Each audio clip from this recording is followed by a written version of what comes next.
Crude oil यानी कच्चा तेल एक ऐसी कमोडिटी जिससे न सिर्फ डीजल, पेट्रोल और पेंट जैसे प्रोडक्ट बनाए जाते हैं बल्कि दुनिया की अर्थव्यवस्था के लिए भी ये काफी अहम है। बीते 4 दिन से कच्चे तेल की कीमतों में लगातार गिरावट जारी है। इस साल 3 जनवरी के बाद पहली बार ऐसा हुआ है जब क्रूड ऑयल $75 प्रति बैरल के भी नीचे पहुंच गया है। गिरावट की वजह में लीबिया में राजनीतिक संकट का टलना, चीन से कमजोर मांग की आशंका और अगले महीने उत्पादन बढ़ाने पर ओपेक प्लस देशों की बैठक शामिल है। इस वीडियो में हम ये समझने की कोशिश करेंगे कि कच्चे तेल की कीमतें घटने का क्या असर किन कंपनियों पर होता है।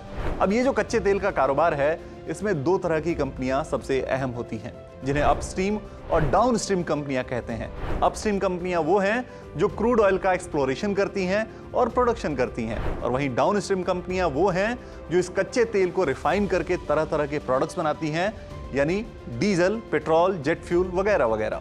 अब अगर क्रूड ऑयल की कीमत गिरी तो अपस्ट्रीम कंपनियों को नुकसान होगा, क्योंकि उनके प्रोडक्ट की कीमत घट जाएगी, यानी उन्हें क्रूड ऑयल सस्ते में बेचना पड़ेगा। वहीं डाउनस्ट्रीम कंपनियों के लिए रॉ मटेरियल यानी क्रूड तेल का खरीद भाव घट जाएगा, यानी उनकी लागत घटेगी और मुनाफा बढ़ जाएगा।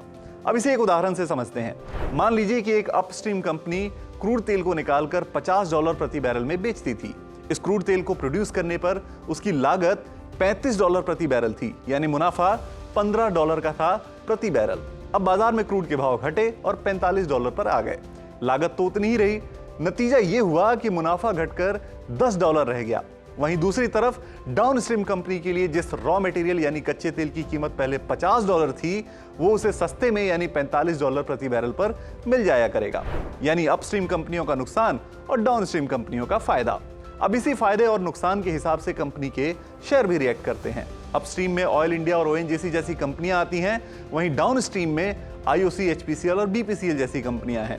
इसके अलावा कच्चे तेल के भाव घटने का फायदा पेंट और टायर बनाने वाली कंपनियों को भी होता है, क्योंकि उनके लिए भी रॉ मटेरियल सस्ता हो जाता है। तो ये थी कच्चे तेल के घटने बढ़ने से होने वाले असर की पूरी कहानी। उम्मीद है अगली बार जब आप कच्चे तेल के घटने बढ़ने की खबर देखेंगे तो उसे और बेहतर तरीके से एनालाइज कर पाएंगे।